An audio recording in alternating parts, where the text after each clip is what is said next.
So for this video, I am going to demo how to add your dark values in. One thing to know with charcoal is that really you're never completely stuck. Like, it can continue to be manipulated and erased out. So if you feel like it's not turning out quite right, or if your shades are getting a little bit too dark, the main thing is that you are adding or using the correct technique, that you're not applying the charcoal directly to the page. I'm gonna go ahead and like tear my paper towel in half because really I only need a small piece of paper towel for this. And when I'm ready for my dark tones, I'm gonna be looking at my value scale. I'm gonna be working on layering. So I should already have a base layer of a light to mid-tone range. And then I'm gonna work on layering my medium dark tones and then my darkest tones. Once I get to my level 5 or my darkest tones, I'm gonna have to probably apply charcoal, but I should only apply the charcoal directly if I already have a base layer. So I really want to rely on my reference image. If you guys haven't been doing this, I'm not really sure, how you're making the decisions for where you place your shades, because again, if I want to make it look realistic, I really need to focus on that reference image. So please make sure that you're studying that reference image. I mean, that is going to be pretty crucial for making sure that you are getting the right shades. I'm going to go ahead and finish some of my lighter mid-tones up here. Remember, I'm just brushing the surface. Your paper towel does not contain any charcoal. So if you're wanting to darken something up, you need to go add more charcoal to darken it up. If you feel like everything is looking super splotchy, then that is where you need to add more charcoal. You probably just don't have enough charcoal on the page. Or maybe you're like moving in a circular motion and that is creating lots of like weird inconsistencies in your mark making. So I'm just kind of filling in some of this value range right here so that I can kind of show you how to go back through and build your darker tones. You should have mapped out your darker tones so you can kind of see like right in here in the inside of the eye, over here it gets to more like a mid-tone, and then there's like a darker mid-tone. So for this picture, or for this girl, definitely the values are going to be a little bit more on the lighter side of the scale. So I'm really just going to need to add in my darker values over here around the edges of the eye. Now, a lot of times when we think of our darker values, we are like a little afraid or timid to make sure that they go as dark as they need to go. So just keep referring back to your value scale. I mean, you can see what your level 5 turns into, and that's where you should be headed, especially if you've labeled as a level 5. So I'm gonna go ahead and fill in, and it even kind of like the value even goes into the white of her eye. So I'm gonna go ahead and fill some of that in as well. I'm gonna get it as dark as I can with this like paper towel brushing technique, and then I'm gonna have to add in, where it gets darker and it kind of even fans out. So as I get to my other shades, I'm just gonna let up and let it like kind of fan out. You wanna be very careful in adding your dark values that you don't end up doing this and going all the way across to blend everything down. When you do this, you end up making everything too dark, or you start wearing down the fiber of the paper and start making the paper like wear a hole basically. So with the darkest tones, you want to stay pretty isolated, like keep like the darkest values, like wherever your darkest tones are, you want to keep those values extra dark, and then just let up to blend them into the shade that's next to them. So just let up on your pressure to blend them in. Now that I've gotten to kind of like a medium tone, I need to add in that level 5. And in order to do that, I'm gonna have to like actually apply the charcoal because it's not going dark enough just with me, with like me layering. So I'm gonna go a little bit darker here by actually applying the charcoal. Now I don't need to apply the charcoal everywhere because obviously like that charcoal is really, really dark, and it's super soft. It gets all over your hands. So it's gonna end up spreading anyway. So I'm just gonna keep it kind of isolated, and then I don't wanna I don't wanna blend it all the way down because I wanna keep that level 5, but I'm gonna add in, just kind of like soften the edges so that it blends out. And you see now I can kind of get to that level 5.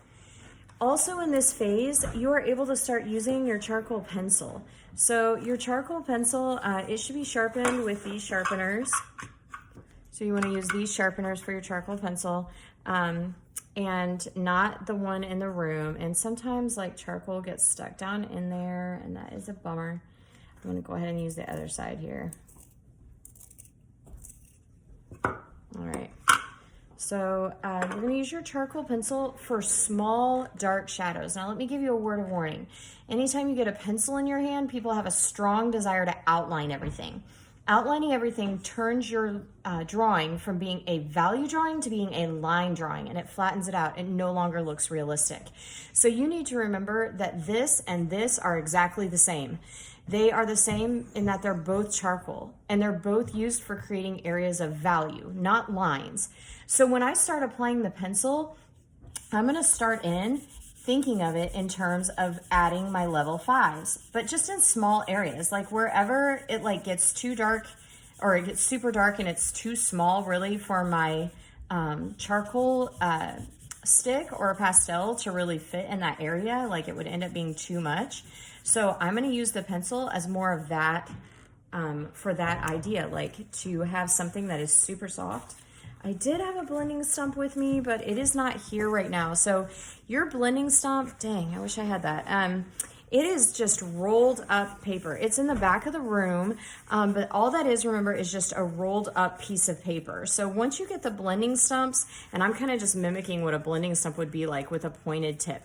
It is the exact same thing as paper towel. It does not have any charcoal in it, even though it kind of looks that way. So you don't want to use it as though you can draw with it. You definitely want to use it just to blend down. And so you're going to use it in place of the paper towel, where the paper towel is just too big. Now I've rolled up this paper towel to try and like mimic what would happen with a blending stump, because of course I'm at home and I can't really, probably have a blending stump somewhere, but I don't have it with me right now. So I just want to blend out the edges. I don't want to lose the level 5. Like definitely I don't want to lose that like darkest value. So I just want to blend down the edges so that it gradually blends into the shade next to it, as opposed to like blending it all the way down so that it, you know,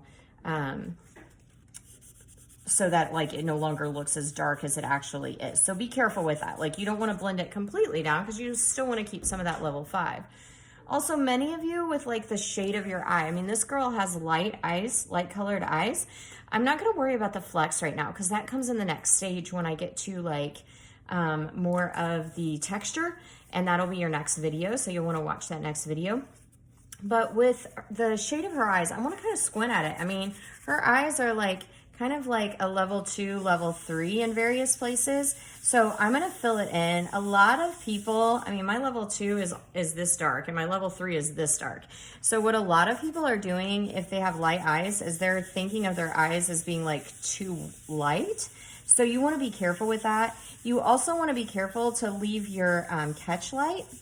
You can erase it if you get too dark with that catch light. So I'm going to just kind of outline where that catch light is. It's going to be like right here, and I'm going to erase that out, that area out.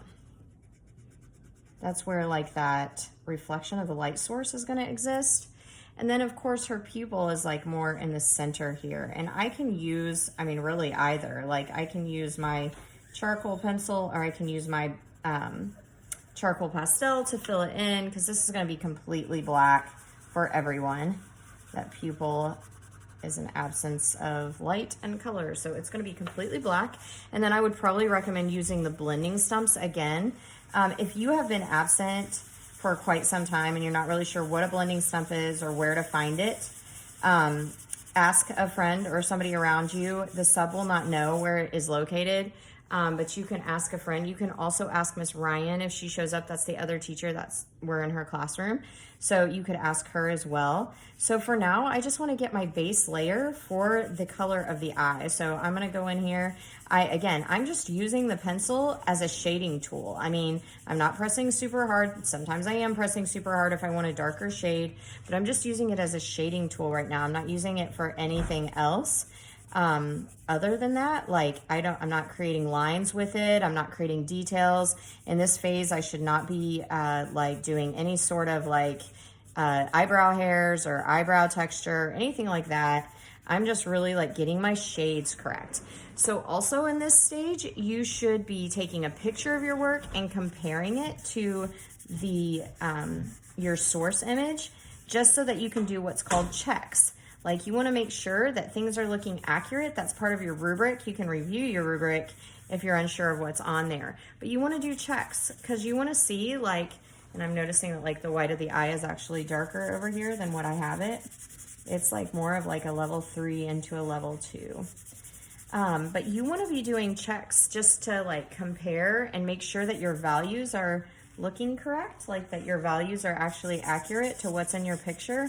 The more accurate you are, the more realistic this is going to look in the end. So definitely adding in those values. And then you can use, I have pencil cap erasers that you can use to erase. Like she has like an eyelid right here that's a little bit lighter. And so I'm gonna use this. And I have some pink erasers in the dirty bin that you can use if you're wanting to add in like, you know, highlights where maybe it was erased, or you have larger areas that you're wanting to add in. I wanna be careful with this eraser because I don't want it to go too light, and then, you know, so I'm gonna blend it back in just a little bit, and then maybe I have to like erase a little bit more. Over here in the corner of her eye, it still is a little bit darker than what I've made it. So I'm gonna add in a little bit of that darkness. So the more you add in your shades, let me show you the one that's a little bit more finished, and it's of a different kid's eye. So this one is quite a bit more finished. And you can see like the comparison of how much more realistic it looks once you add in all of these shades.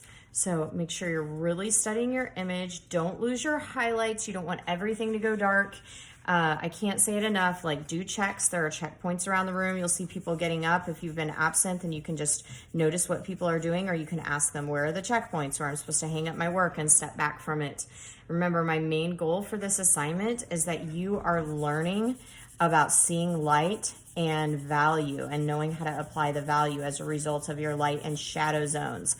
One more thing. Oh, also keep in mind that this drawing is 8 times bigger than your tiny little picture. That being said, like you want to think like, okay, if there's something that looks like a line, like the thickness of her lash line, for example, if I take that and I do like 8 of those, that would give me a better idea of how thick it should actually be in my final drawing. So that's something to kind of keep in mind, or a way to kind of keep things in perspective, is that like this thickness, this dark shadow on this lash line, it needs to be much thicker than what I might think, because it's 8 times bigger than the actual image, you know, the image that I had already, my source image, in other words. So I'm gonna go ahead and like extend this up just a little bit more, if there's like a line there, and then blend it down. So add in those dark tones. This is where you really, like, this is like makeover time. This is where it starts to get really good. This is where you really start to see a difference in your work. I'm gonna grab this pink eraser here. Sometimes if you push the pink eraser, like kind of drag it this direction, it can help to like carve out large areas of highlights. And those highlights are part of what's really gonna make this look realistic in the end. So again, I'm just like studying to know where to erase. I'm studying my picture pretty closely to see like where I should erase, where I should transition. You know, the only things that should really be left as the white of the page is, for some people, the whites of their eyes, and then definitely like the catch light area, that should be like more closer to the white of the page as well. Go to the next video to learn about how to add texture into your drawing.